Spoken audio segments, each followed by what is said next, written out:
benn député bu ñuy wax xawma nan Zenga. Juliette Zenga. temps yooyu qu'est-ce qu'il faisait mooy que dañuy jël meewu seen meewu pëndëx bi ngeen di def nii 100 francs nii. dañ ciy def dëwlin ba mu fees. dañ ciy def non loolu beneen débat la. nga ni lan s'il te plaît. gis nga dañ ci def dëwlin ba mu fees. lan la ñuy def dëwlin.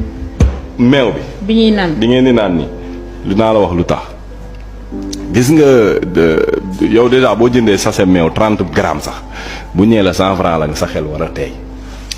nga mu jugee ci nag ñu transformé ko def ko ci sachet jaay la ko 100 francs tu vas dire y a quelque chose qui ne va pas. qu'est-ce qu'ils vont faire waa Europe dañuy jël meew bi li ñuy wax lipide bi. li tax mu nekk meew. li ñuy dindi matière grasse boobu li ñuy dindi def ko beurre jaay ko ñoom seen dëkk parce que am na valeur.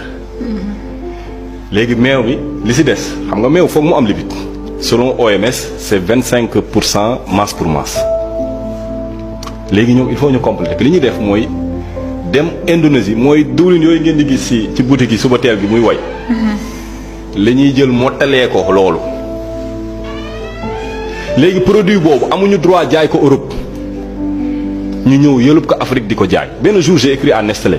parce que ñoom ñëpp la de meew yi ngay gis sachet Gloria ñoom ñëpp je pense citer 100.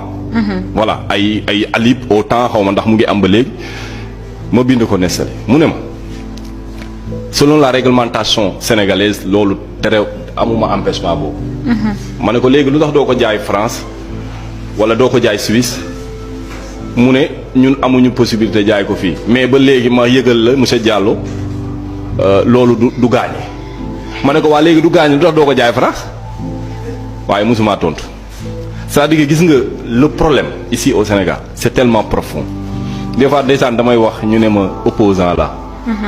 ma ne leen non je suis un proposant. c'est deux mots qui sonnent mais qui sont différents. c'est différent. parce que gis nga Nabou. mais pourquoi kuy wax dëgg rek ñu ne la opposant nga. Nabou man damaa jël dossier. oui. dem ba Sonacos. pour dëwlin jar Sénégal 1150 dëwlin bi gën a baax ci àdduna bi wala deuxième bi gën a baax ci àdduna bi xanaa kooku nag mënul nekk opposant te ci reñu Macky Sall la président Macky Sall léegi nag est-ce que man. opposant luñ la wax ñoom. laa ilaa mu ngi ca 3 ba ñu sànni ne jël gerte gi jaayee leen gënal.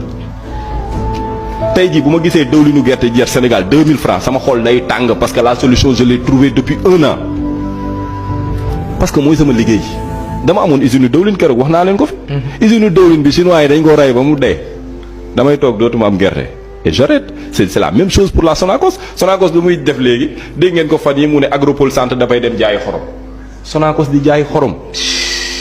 xam nga Sonacos lu muy teg société nationale de commercialisation des oléagineux mooy maanaam lépp lu am dëwlin la Sonacos war a liggéey temps yi mu nga ca ndaamaraas ba c'est-à-dire que il est en train de faire du mercantilisme dem di jënd di jaay bien que d'accord bon DG bi nee na ñu ngi def ay résultats première année bi mu fi nekkee nee na am nañ 370 millions de résultats mais man su ma yoree entreprise am 370 millions ci un chiffre d'affaires de 37 milliards non damay bàyyi mooy maanaam tey dama jëndee portable 100 000 dem jaayee ko 101 000 pour am bénéfice 1000 francs du ma ko def voilà les problèmes du Sénégal sont structurels.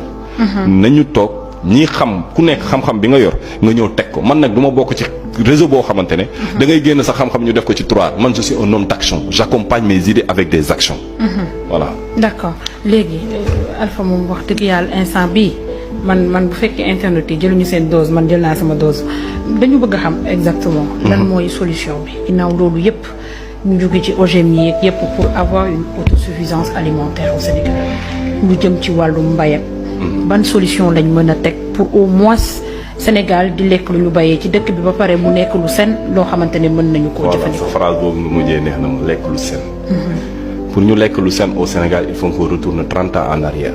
si vous avez une machine à remonter le temps je vous donnerai la solution mais comme amuñu ko je vais aller si li nga wax l'autosuffisance gis nga Nabou. bul duggati mukk si jeu yi nit ñi di wax autosuffisance alimentaire. il faut préférer ngay wax sécurité alimentaire dafa am différence. souvent les hommes d'État autosuffisance la ñuy wax xam nga FAO. daf ne sécurité alimentaire pour nga am ko il faut les 4 dama bëgg nga jàpp baax li may wax.